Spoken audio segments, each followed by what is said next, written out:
October in 1972, three caravans with 200 tribes from 25 states across the entire West Coast traveled to Washington D.C. Wait a minute! What was their main purpose and why did they travel from entire West Coast to Washington D.C.? Of course, their main purpose were more important than just visiting Washington with its attractions.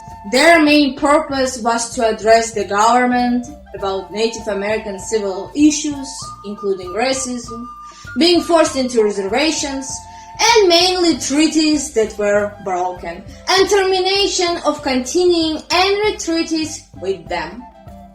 That's why these groups of people call themselves the Trail of Broken Treaties. Many treaties were broken or terminated, such as the forced removal of tribes Cherokees from their homeland to other states, which is the Treaty of New Echota 1835, or the California Treaty in 1852, which promised reservations to American Indians within the state, or even better, after Fort Laramie Treaty in 1868, soon the Congress had ended the early 100-year-old practice of making treaties with individual Native American tribes and said that henceforth no Indian nation or tribe shall be acknowledged or recognized as an independent nation, tribe, or power with whom the United States may contract by treaty. Therefore, Indians finally lose their patience with dishonest government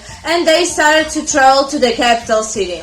First, they gathered at Sioux Falls, Minnesota on October 23rd, where they wrote a 20-point position paper. This document demands legal recognition of treaties, restoration of treaty-making process, and return 110 million acres of native lands. Soon, on November 1st, caravan departed from Minnesota to Washington, D.C. When they arrived in Washington, D.C., they expected to directly deliver the 20-point position paper to President Nixon, but their plan was ruined because Nixon was out of country. Then they decided to meet IM leaders at Bureau of Indian Affairs and Department of Labor and the Department of Commerce, but all these meetings were cancelled without their notice. After they entered the Bureau of Indian Affairs to discuss the situation. First, with peaceful meetings and demonstrations, the Indians want to show the government of America that they are tired of racism and this attitude toward them.